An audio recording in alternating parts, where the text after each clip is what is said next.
I also think it's poor stewardship when we pour excessive amounts of money into our pets. Have you ever walked down the pet aisle in a grocery store or any store now? My goodness, the amount of stuff that we have for pets now. It's crazy. Now, there is a cost to providing basic love and care for an animal. But our spending on our pets can become sinful. If everything we have comes from God, then how we spend our money can either be sinful or bring glory to him. I was reading about some celebrities spend just for fun. This was crazy.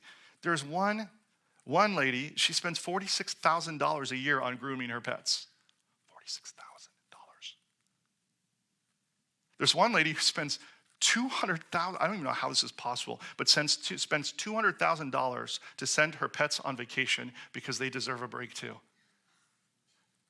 I'm not making this up. These are celebrities, the people that we idolize. Yeah, right here. There's one lady, she paid $5,000 for her dog. For a dog. I have a dog. I love my dog, but I would not pay $5,000 for a dog. There's one celebrity who is reported to leaving a couple $1 million to her dogs in a trust fund for when she dies.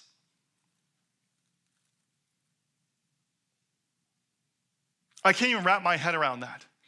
I can't wrap my hand standing before God one day and said, okay, you have $2 million that came from me and you gave it to animals who do not have a soul as opposed to giving it to kids in need, people in need who are made in the image of God so they can find out about Christ. Now, we don't spend that kind of money, but there is probably a lot of money that we do spend that we shouldn't. And we do it because it's easy, and we don't think about how everything that we have, all of our money belongs to God. We just spend on things that we like, left and right. And so we without even thinking about it, will go down and get our dogs the deluxe gold, platinum, diamond, cleaning package with painted nails, and bows, all of this stuff that goes way beyond. We will buy them designer toys that they won't play with.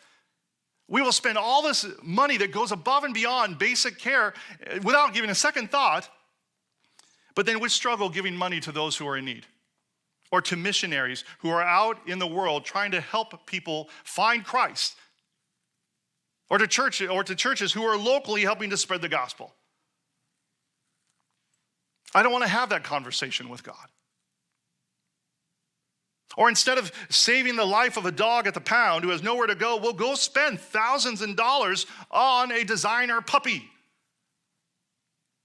who's specially bred with 5 of the top, breeds in the world. It's like a super dog. And then using that extra money we saved to help those who are in need. There is a steward mandate for our lives in every area, even in our pets. This is why I always tell you, when you choose to follow Christ, it's not easy because it touches every area of your life, every area. There are some people who have massive amounts of dogs and animals that they pour so much time and money into. If they took that time and money and transferred it to humanity, they could adopt a child who has no family and no home and bring them up, someone who's made actually in the image of God. There's some people that they'll go get a pet for companionship when they at the same time could drive down to one of the senior centers in their area and actually spend time with seniors who are alone and have nobody to pour into their lives, who are actually made in the image of God. Now, I'm painting in really broad strokes here, but these are the things that we need to think about in every area of our life when we're following God. There's no area that is not touched. Because in the end, we are stewards of the gospel. Everything that we do either brings glory to God or it doesn't. Everything that we do can either share the good news of the gospel and point to it or point away from it. With our pets, with the way that we treat the environment, with the way that we spend our money.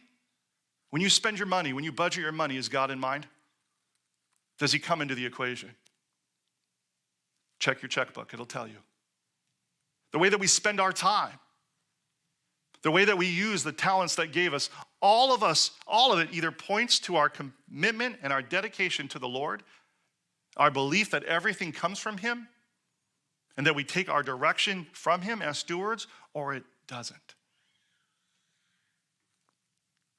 There is no place in our lives the gospel does not touch. There's no place in our lives where we do not have an opportunity to be good stewards and to bring him glory. Even in the things that we don't often think about, like creation and our animals, they can be testimonies to the gospel.